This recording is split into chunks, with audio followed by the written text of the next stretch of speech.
So, in this episode of Connecting the Dots, we're going to discuss an important topic. We're going to discuss how imaginary numbers came about,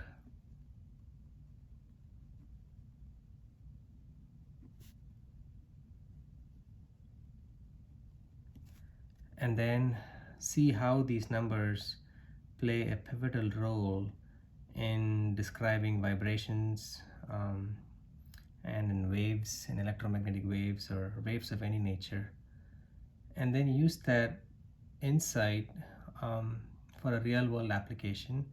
We're going to see how tissue impedance is measured using electric leads in the body. Tissue impedance provides a lot of vital information about many aspects of the body, and so we'll look at a real world example. So, without further ado, so imaginary numbers came into being when mathematicians encountered equations of the form x squared equals -1, right? So, you know, um, in the early, 1400s and 1500s, solving quadratics and cubic equations of a lot of interest. And there was, a group of people across many nations trying to attempt solutions to the cubics.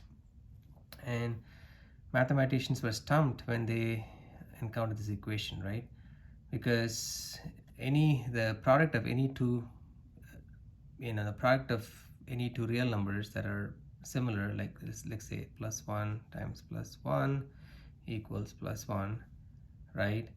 And the product of a negative number times itself is also +1. So it's not possible to realize a real number that has as its product equal to -1, right?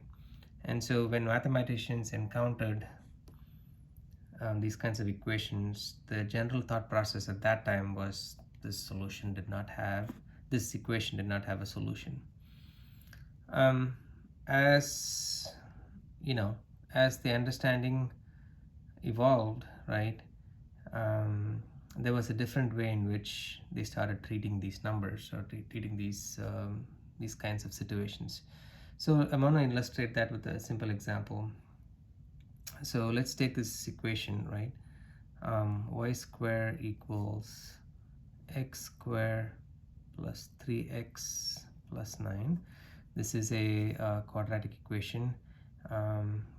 These kinds of equations were very useful in describing the motions of projectiles or the motion of planets, and so there was a lot of interest in solving these kinds of equations. And the general solution to a quadratic, as we all know, is of the form y equals -b plus minus square root of b square minus 4ac over 2a, right? This general solution was derived much earlier than the concept of imaginary numbers came into being. So let's use the general solution and see what happens. So in this case, a equals 1, coefficient of x squared, b equals 3, coefficient of x, and c equals 9. So the solutions here are -3 plus minus square root of b squared, that would be 3 squared, minus 4 times 1 times 9 over 2 times 1. So that's -3 plus minus square root of 9 minus 36 over 2. That's -3 plus minus square root of -27 over 2. So here the solution has a square root of a negative number, right? And it's easy to write this as -3 plus minus 3 times 9 times -1 over 2, which would be -3 plus minus 3 square root of 3 times square root of -1 over 2, right? So the square root of -1 is a very is where everyone gets stuck, right?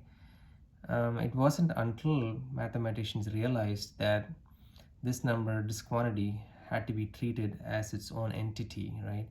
As its own, as its own number, then what happened is if they treated it like that and then carried it through the the process of finding a solution, the terms bearing square root of -1 would somehow cancel out, and then they were left with real solutions. And so it was the mathematician by name Cardano who realized that by keeping it like this, they could actually proceed and find solutions to cubics. And so this method of treating it like that, right, keeping the square root of -1 as is through the process of finding a solution, was extensively used. And a famous mathematician by name Rene Descartes used it quite extensively. But he said, he famously quipped that there can be no real number that can have a square root of -1. So any such number, if it existed, should be imaginary, right? And it was initially a derogatory term, but the terminology stuck. And so later, Leonhard Euler, who did a lot of work on imaginary numbers, used the symbol I to represent this imaginary number. So that's what we'll use here. So we can represent this using this form, y -3 plus minus I times 3 square root of 3 over 2. So I'm going to say y.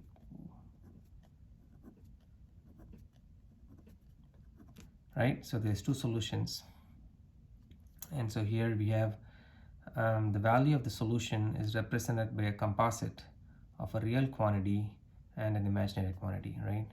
So the real quantity is -3 over 2 plus minus I times 3 square root of 3 over 2. So this is the real quantity and this is the imaginary quantity. Realize that the value of the solutions was a composite of a real value and an imaginary value. And so later this combination of real and imaginary number came to be termed as a complex number. But what's interesting to note is that these solutions presented themselves as a combination of a real and an imaginary number. So so the important point to note here is that in the early 14 and 1500s, right, imaginary numbers came into being as important intermediate steps. I'm going to call it out here, intermediate steps. They're useful as intermediate steps towards finding real solutions, right?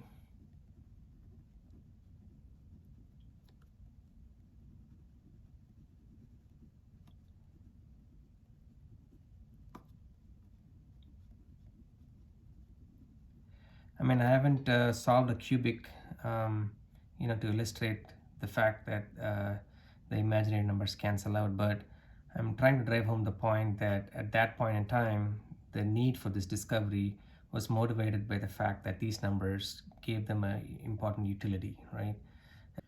Okay, we talked about the fact that imaginary numbers are intermediate steps towards finding real solutions. But what is the real utility, right? Why are these numbers so ubiquitous in engineering and physics and so on and so forth, right? In order to understand that, we have to represent the the real and imaginary components of a complex number in a two-dimensional plane. So some time ago I was mentioning that mathematicians had to treat the imaginary numbers in its own right, like they were a completely new set of numbers. So those numbers were mutually exclusive from real numbers, just like the x and y axes of a two-dimensional plane are mutually exclusive and even mutually orthogonal to each other. So it becomes possible to represent the complex number in a plane, right? And this is called an Argand diagram.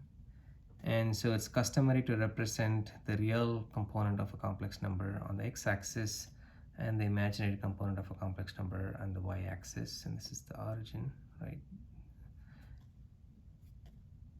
Okay, so any number, any complex number is represented, let's say, by a point, and the magnitude of the complex number is the length of the line drawn from the origin to that point, right? So let's call that length r, right? And the choice of terminology, will become more evident later, but let's go with r for now. And so the magnitude of this line represents the magnitude of that complex number, and so this line also makes an angle with the x-axis, and let's call it theta. And so if there's a length of r and there's an angle theta, then one is tempted to project it on the x and y axis. Let's say if I drop this point on the x-axis, this component landing on the x-axis, its length is r cosine theta. And then if I project it on the y-axis, its length is r sine theta, right? And so and we said that the magnitude of a complex number is this represented by the length of this line, and then that would be the sum of these two components. So let's say this point is then r cosine theta plus I times, because this is an imaginary number, you always have to carry the I times r sine theta. So that is this number. This magnitude would be square root of this square plus this square, right? Now we could apply Pythagoras, but notice that every point is represented as a real value plus I times an imaginary value. In coordinate geometry, we would just call a point as x comma y. They are not added together. So here this indicates that the value of a number is a composite of a real component and an imaginary component. So those are some subtle differences from coordinate geometry. But I'm going to redraw this Argand diagram to come back to the point as to why imaginary numbers are so important, right? It's very simple, but it's magical.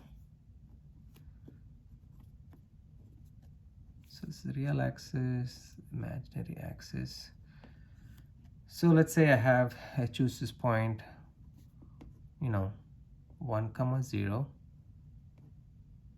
It's on the real axis, right?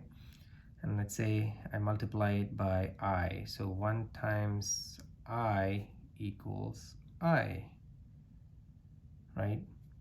And so then if I multiply it by I, then this point projects to somewhere here. It has a 0 real component and this imaginary component is I, right? It goes like this. Got projected from here to here. And then if I take this I again, this number, and I multiply it by I get -1. I square equals -1, right? Because I is square root of -1. So that would bring it 1, 2, 3, -1, 0 to this point.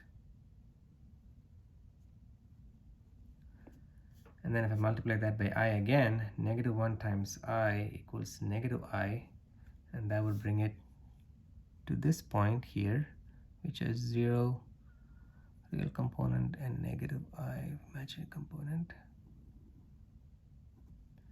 And then if I multiply that by I again, -I times I equals I squared is -1, so negative of that is +1.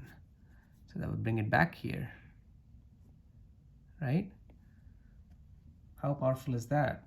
So just by multiplying by I, we have taken a point and rotated it, across rotated about the origin of this origin plane. Now that's very powerful, because if you realize rotations are nothing but vibrations. So if you take, let's say you have this vector, a line, over here, and that's, being rotated around here, right? The projection of that line over here on the x-axis as it's being rotated, right, as it's going, starting from, let's look at the projection of the x-axis, right? It's going to do that. And then as this line is rotated, this component, this projection is going to move like that. And keeps moving and moving and moving. And as this line goes around and round and round, this projection over here, has a wave-like form. And it's exactly the projection of, projection of this radius, on the x-axis is the cosine waveform. And if you take the projection on the y-axis, right, it starts out with 0, right? I don't have space, so I'm just going to draw it here. It starts out at 0, and as this goes up, and this comes down. As it comes down, its projection is going to reach this point and then turn again, and turn again, and turn again, and turn again. So the projections of this radius on the x-axis is the cosine waveform, and the projection of this on the y-axis is the sine waveform. Right? These are waveforms. They just phase shifted from each other by 90 degrees. So, but the important point being that, the complex number or the imaginary number, by virtue of multiplying by I, is able to represent these sinusoids, right? Able to represent rotations, the projections of which are sinusoids. Sinusoids appear everywhere, right? Electromagnetic waves are sinusoids, right? Ripples across, a lake are sinusoids.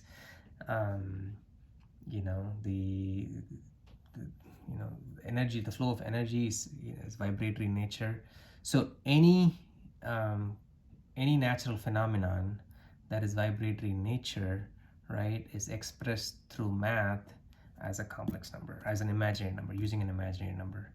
And so that's why, imaginary numbers are so powerful, so ubiquitous, that you will find them in engineering and physics, in a wide variety of applications. So, this is the most important takeaway that we should remember, right?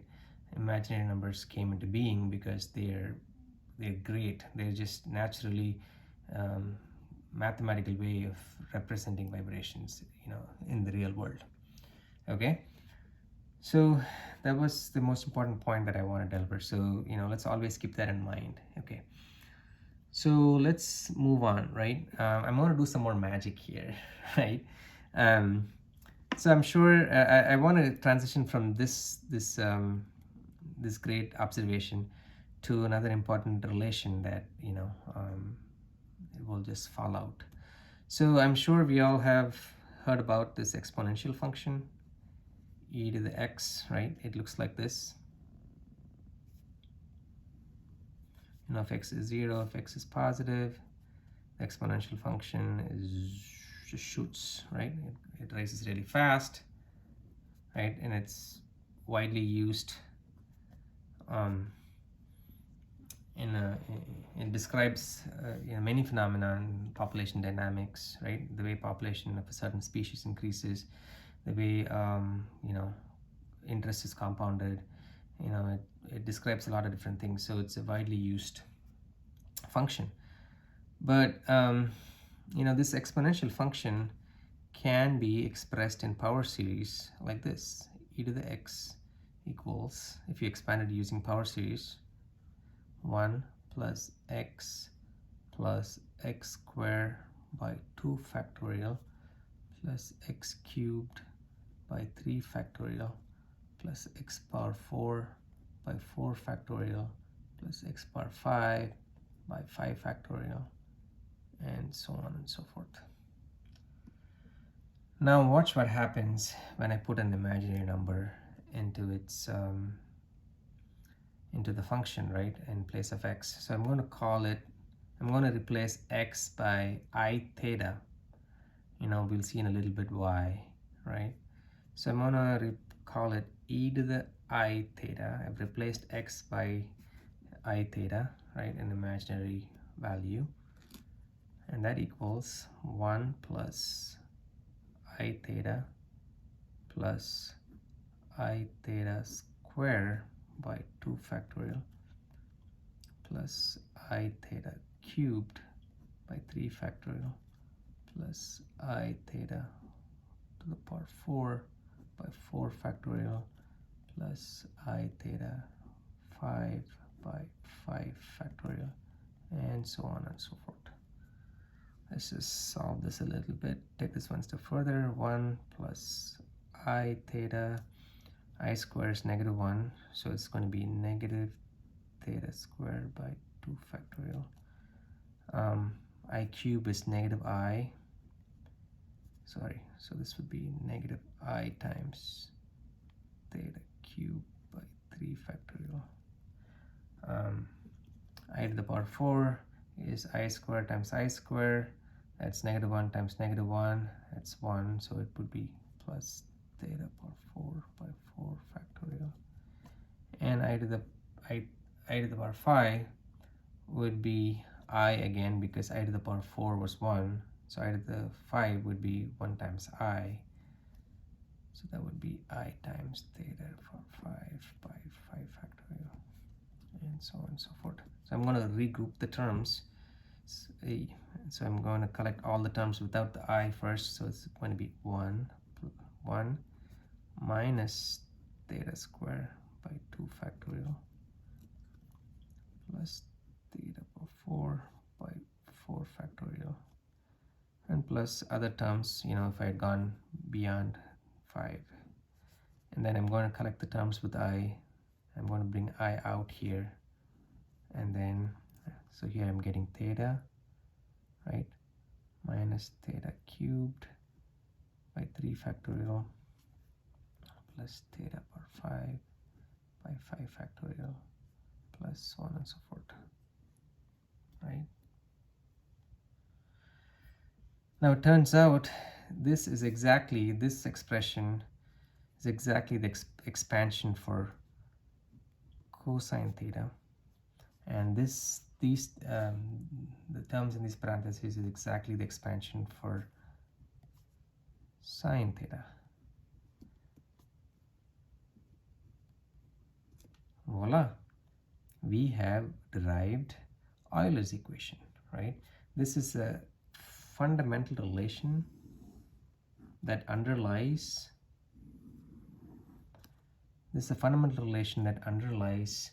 many of the applications in engineering. Why? Because this is an important bridge between the imaginary world and the real world. Notice that cosine theta and sine theta are real numbers, right? They represent real quantities that can be measured, right? And we're representing them in a complex number here. We have a bridge to a function that's completely, it takes as input only an imaginary number, right? So this relation is just golden.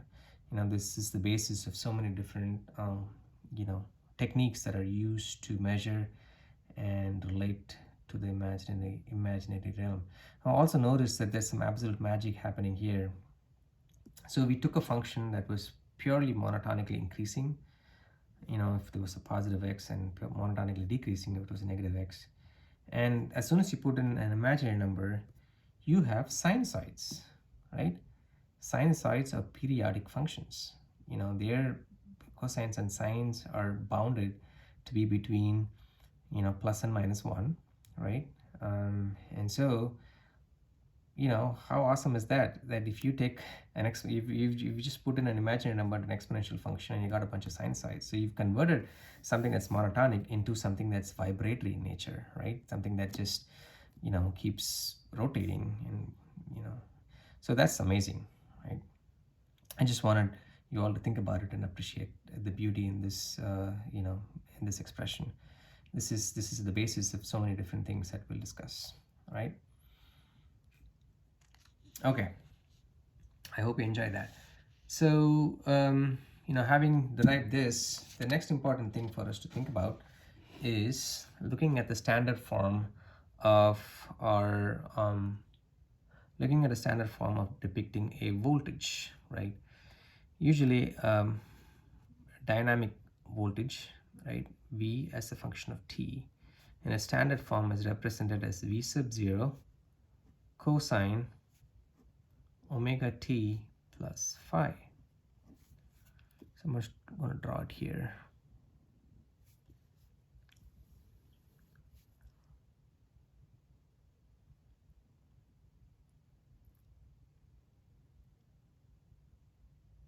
Right? So this point here, you can call V sub 0, it's max amplitude. This is 0, this is the time axis. Right? When you are talking about dynamical quantities, there are two parameters that are required to define a dynamic quantity. One is the amplitude, and the other quantity is phase. Phase is a fancy word of saying how delayed is the waveform from one another, right? Since these are periodic functions, right? When you're defining a waveform, you also have to tell someone at what phase, at what delay did you start the waveform. This is a waveform that starts with 0 phase, right? There could be a similar waveform, for example, that starts like this.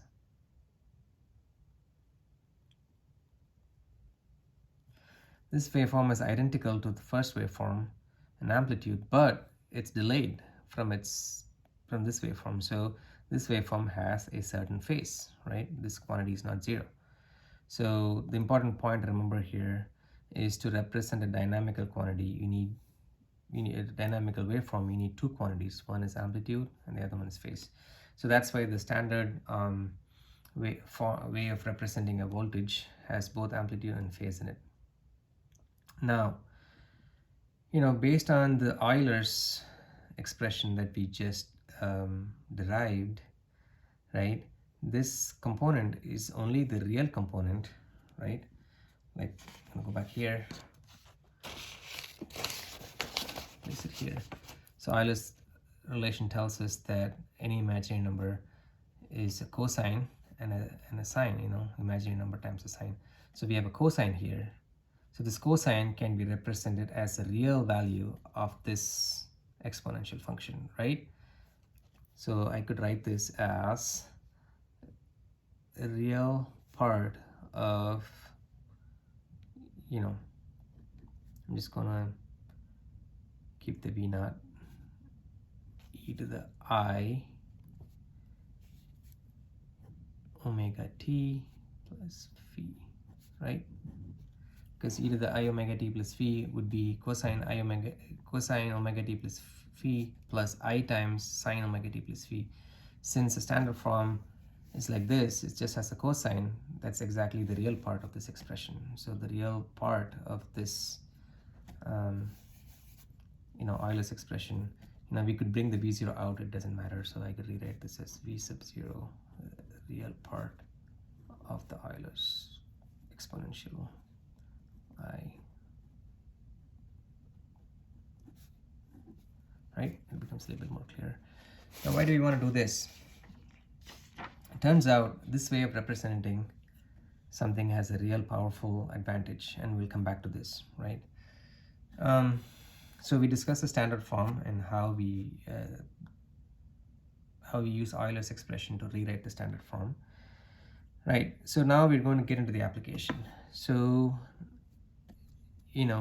like I mentioned at the beginning of the video, tissue impedance, measuring tissue impedance has been of interest to physicians, and because it provides a lot of vital information about the tissue itself, about the medium through which the impedance is measured. So tissue impedance is typically measured using a lead, right? So I'm going to draw a lead like just a wire, and it's got electrodes. right? These two are, the two electrodes, let's say, through which impedance is measured. And so the way you would measure impedance, this is the lead tip, right? There's a lot more lead on the other side, and this is injected into tissue. And then the way impedance would be measured is you drive let's say, a voltage, a dynamic voltage through it, like this way. It can be represented like this, and then you measure the current through it, and then you find the ratio, right? So, right. Okay, when you're excited with the dynamic voltage, there's two interesting things that happens, right? Imagine that this whole lead is in a tissue. I'm just gonna think of this as a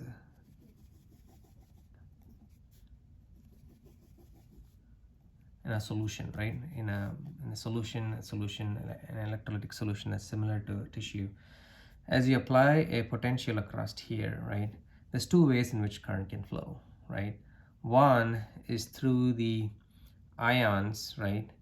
The ions, because of the potential difference between the two, positive ions or negatively charged ions, in that matter, get accelerated or get pushed due to the electric field between these two electrodes, right?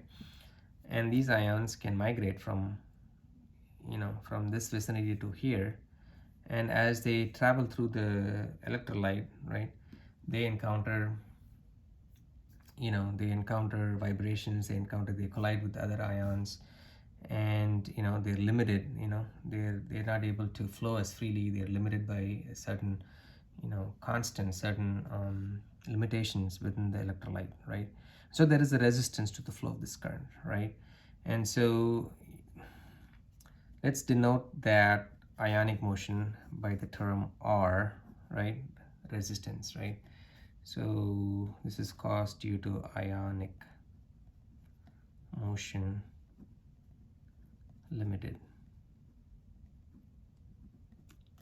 right? But also another interesting phenomenon happens when you apply an alternating voltage. So when you apply a voltage, let's say you apply a positive voltage here, right, and then you apply a negative voltage here at some point in time, right? I'm going to apply a negative, positive voltage here. So what happens is when you apply this, there are free-floating ions in the solution, and they respond to these charges. And so near this positively charged electrode, you're going to accumulate negative ions, right? And then near the negatively charged electrode, you're going to accumulate positive ions. Now these are not, these ions are not entering the electrode itself, but they've just accumulated near the electrode.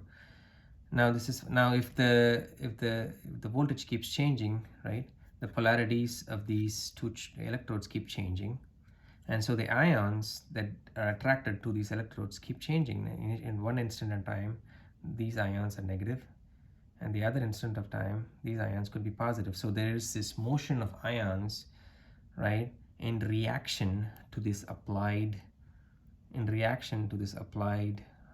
potential, right? And so when these ions get displaced, these ions are getting displaced, charges are moving. And anytime charges are moving, when charges are moving, they constitute a current, right? Rate of change of charge is current. So there is a current flow between these two electrodes just by virtue of us changing the potential across these two electrodes, right? And this current that flows between these two terminals due to displacement of charges is limited by the rate at which these charges are changing, right? So this rate limited, right? It can, at a particular rate of change, there can be only one amount of current, right? If the rate of change changes, then these charges starts moving faster, and so the displacement is faster, and so the current is faster. So the current is proportional to the rate of change of the potential. And so also notice that these charges are changing in reaction to the applied charges over here. And so we could call it, you know, the reactive component, right? And so anyhow, so this current I said was rate limited, right? And so any limitation on the flow of current is similar to a resistance, right? That something experiences when current is flowing. And so therefore we can coin a term similar to resistance. We need a term similar to resistance. That's because of this dynamic changing of potentials. So let's call it impedance, right? So there's impedance to the flow of current due to rate limiting factors, the rate at which the potential changes.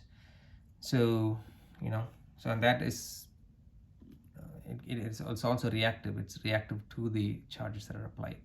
Now, this sounds awfully similar to how capacitors work, right? When you have a capacitor, it's called a parallel plate capacitor, right? When you apply, so there's dielectric over here. When you apply one potential, electrons of opposite charge are attracted here, right? Let's say this positive and this is negative, and this would attract, at this vicinity, this would attract the negative charges, and here you would attract the positive charges. And so, as the voltage across the capacitor keeps changing, right, current starts flowing due to the displacement of charges within this dielectric, right, in response to these applied charges. Okay, so in a capacitor, the current in a capacitor is given by this expression: I equals C, the value of capacitance, times dV over dt, right? Okay, so so we have a changing voltage over here, so let's use the standard form. So in this case, I equals C times d over dt of V sub 0 real part of e to the I omega t plus phi, right? So I just put the standard form over here because this voltage that we're applying is a dynamic voltage. So the only term that's, if you differentiate this whole expression, you're going to get this C times V sub 0. This V sub 0 is there's nothing time dependent about it, so we'll bring it out. If you differentiate this function, you're going to get I omega, which is multiplies t, times real the same thing, e to the I omega t plus phi, right? Which is nothing but C times I omega v sub 0 real part of e to the I omega t plus phi. That's C times I omega. This whole thing is nothing but the voltage itself, right? Because we said the dynamic voltage is V sub 0 real part of e to the I omega t plus phi. So this is going to be V itself, right? V of t. So instantaneous value of current, I should have used I of t, so I'm going to call it I of t, equals C times I omega V of t, right? In other words, if I take the ratio of V of t over I of t, then I'm left with 1 over I omega c, right? It's customary to represent I with j, so I might as well, without loss of function, call it 1 over j omega c. Here j represents a complex number. And so this ratio, we're very familiar with this ratio. This is the ratio of voltage to current, and it is what we call resistance, right, in static terms. But since this is a dynamic voltage, we're going to call it impedance. So Z of T, or Z, right, is 1 over J omega C of a capacitor. We'll just call it Z because, both are changing with time, and so, the property of impedance is relatively not changing with time because, this is changing with time and this is changing with time, so the time dependence equally affects both, leaving the impedance constant. So here we've derived the expression for impedance and how it came about, right? How a capacitor has an impedance of 1 over J omega C.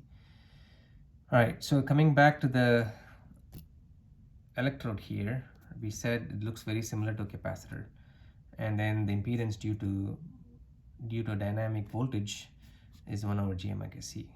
So we captured the resistive part due to ionic motion, and so we have to capture the impedance to the current flow due to rate limitation, the rate at which this voltage changes. So that we're going to call that, so we got the resistive part, so we're adding right, so Z in this case, the total impedance is the sum of the ionic motion, which is the resistive part, plus the rate limited part.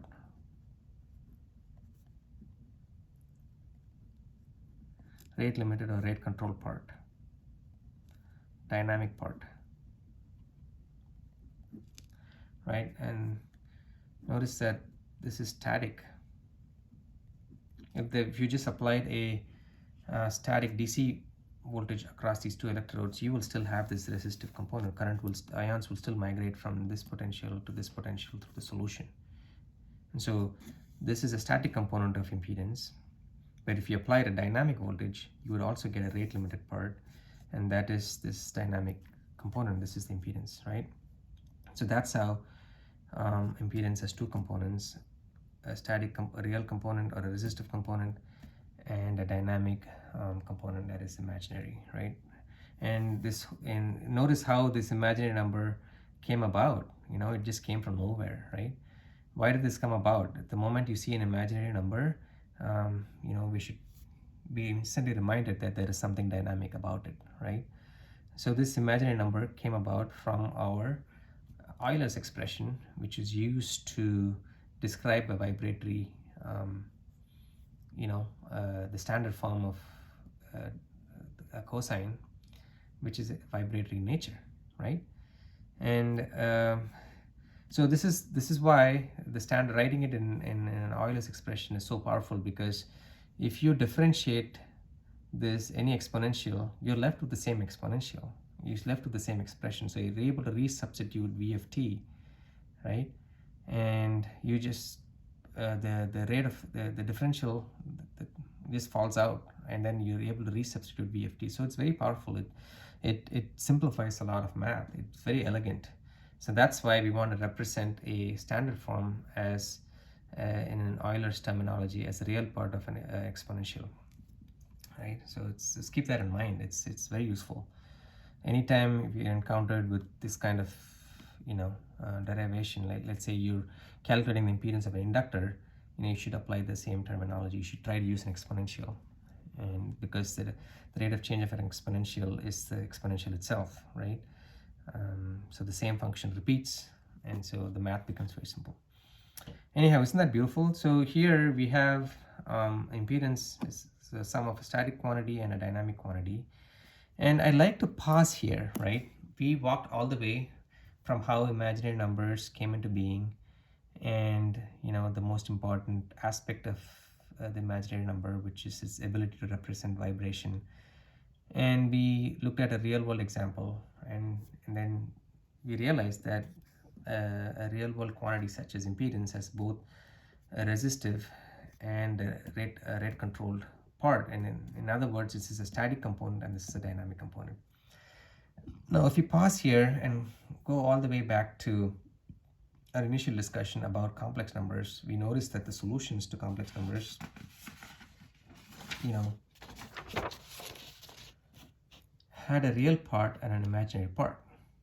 Much like this impedance has a real part which is static and an imaginary part because of this complex number, right? Now,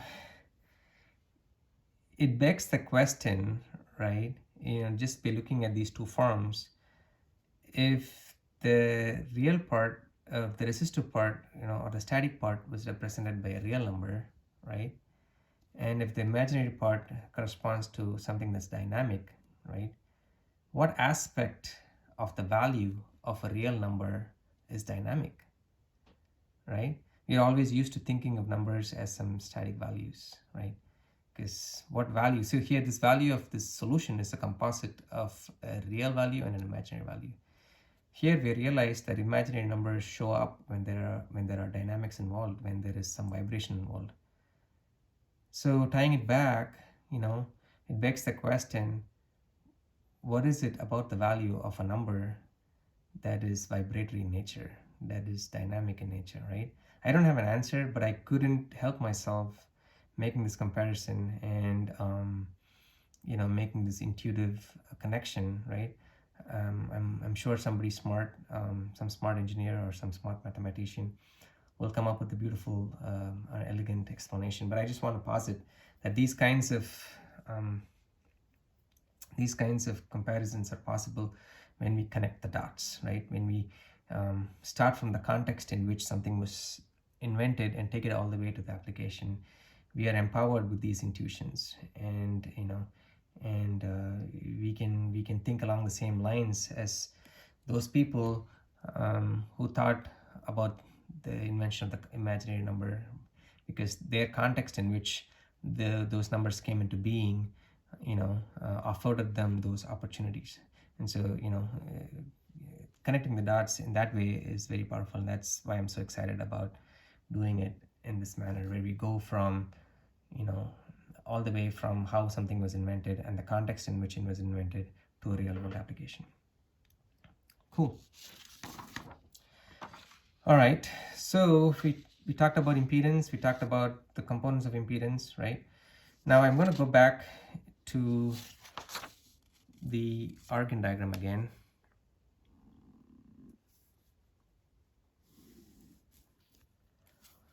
Right, so we talked about, so let's represent this impedance. Let's say this is some real part R plus 1 over j omega c, right? That's the value of this complex number. And so the magnitude of this, I'm going to call it z here, right? This is the real axis, this is the imaginary axis, right? And based off of our discussion earlier, the projection of this impedance onto the x-axis, if I drop a line right here, it makes a right triangle. So this is theta. So this point here would be z cosine theta. And this point here would be modulus of z sine theta, right? Right, and so this theta, can be, the theta represents, and so this theta is an interesting number. We need to find this because it represents the ratio. Like this theta is opposite by adjacent, so theta, so tan theta is opposite by adjacent, which would be modulus of z sine theta by modulus of z cosine theta, right? Sine theta over cosine theta, right? So theta is inverse tangent.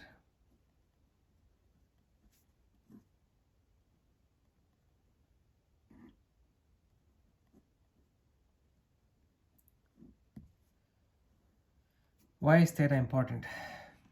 It turns out that when current travels through tissue, right, some of it will travel through blood and some of it can travel through muscle, right? When it travels through blood, it literally has no delay, no phase lag.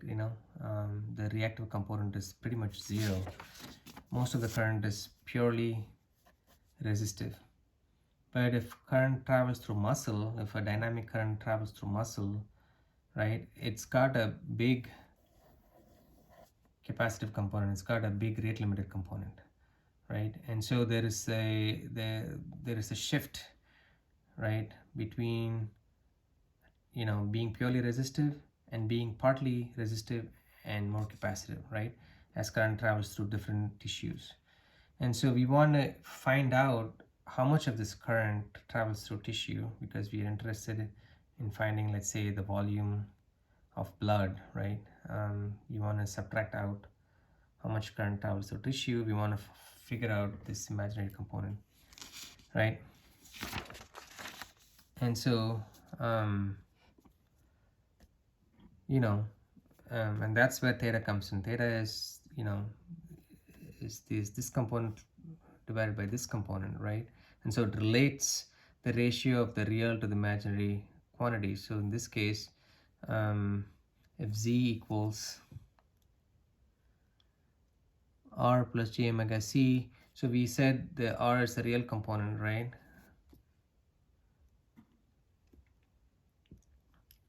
So modulus of z cosine theta equals r, and then modulus of z sine theta equals the imaginary part 1 over omega c, right? So if I substitute that over here, I get theta equals tan inverse 1 over omega c divided by r, right? So this ratio of this to that is theta, right? So theta represents how much current actually travels in a resistive manner versus how much current travels in a capacitive manner. So if theta was 0, right, then the current is purely resistive, meaning most of the current went through blood.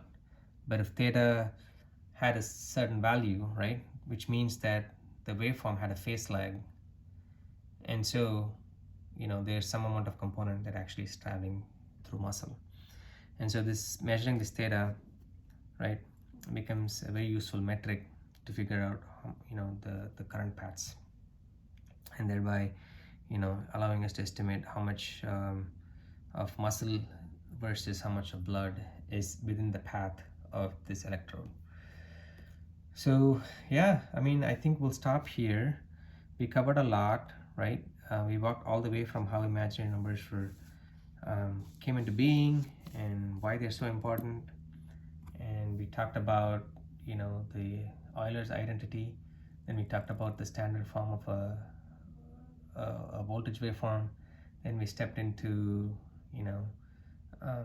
measuring impedance, and then we talked about how there is a resistive and a capacitive path, and we derived the impedance of a capacitor, and we plugged that back into the impedance, making the real and imaginary part. And then we also figured out why theta is so important and how we might be able to get theta, right? In the next video, we'll look into some of the engineering aspects of how theta can be measured, but this whole video lays the foundation for dynamics and how imaginary numbers are so powerful in helping us achieve measurements.